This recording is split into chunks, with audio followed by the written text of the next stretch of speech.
hafal? Belum hafal. Ada 18 formulir. Kalau saya nanya, ada yang tahu nggak perbedaan Perbawaslu 31 2018 dengan Perbawaslu 3 2023? Angkat tangan coba. Saya kasih voucher deh. 5 kali 5 kan? Ada yang tahu? Coba koordinat penanganan pelanggarannya.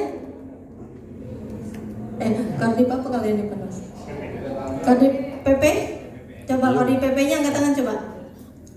Iya. 1, 2, 3, 4, 5. Harusnya 10 kan? Mana 10? 1, 2, 3, 4, 5. Jangan malu-malu. 6. Ini karena ditanya jadi malu. Coba 4 lagi mana? Jadi ada yang tahu nggak? Saya kasih voucher nih 100.000. Oke, kalau nggak ada berarti hangus vouchernya. Masuk kantong lagi, alhamdulillah. Tapi ini serius ya. Jadi ada setidaknya tadi Pak Sarwoyi sudah menekankan ya alurnya dan sebagainya. Ada 4 hal yang menjadi perbedaan antara Perbawaslu 31 tahun 2018 yang diterapkan di pemilu tahun 2019 dengan nanti yang akan kita terapkan di pemilu 2024 yang sudah berjalan tahapannya. Yang pertama adalah Perbawaslu 3 tahun 2023 itu memperjelas wewenang pembahasan masing-masing unsur kelembagaan sentra Gakumdu, yaitu Bawaslu, penyidik kepolisian dan juga jaksa. Jadi kewenangannya diperjelas ya. Yang kedua adalah pembahasan pengawas hanya untuk menentukan pasal yang akan diterapkan. Karena di dalam undang-undang khususnya pidana pemilu harus ada cantolan pasalnya.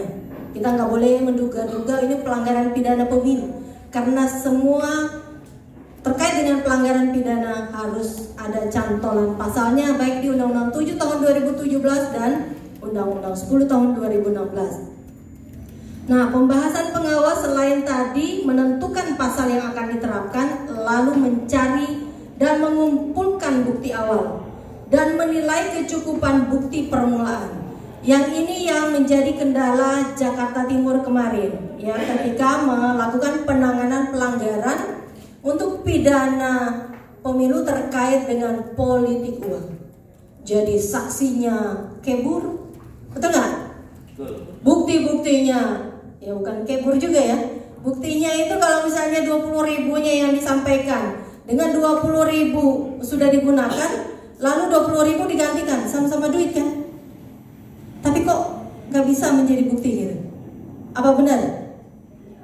Itu harus diperjelas. Masa ada amplop jelas-jelas terima 20.000, ya kan? Isi amplopnya kalau 20.000-nya udah digunakan, ya.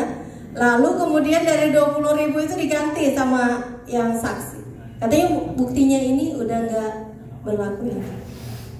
Ya, jadi menilai kecukupan bukti. Tadi sudah disampaikan Pak Sarwoyi kendala kita, tapi jangan sampai menurunkan kinerja dalam hal penanganan pelanggaran. Karena apa?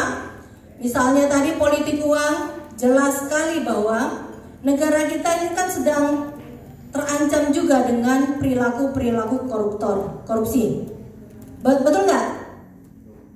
Betul nggak bahwa politik uang itu kan jadi musuh bersama? Pertama harus saya sampaikan, jangan sampai kita adalah Panwaslu kecamatan yang harusnya menegakkan pencegahan pelanggaran politik uang justru menjadi bagian tadi. Meskipun sudah disampaikan Pak Toto bahwa kehormatan kita ini, uang kehormatan kita, ya kalau kata saya sayup-sayup gitu ya.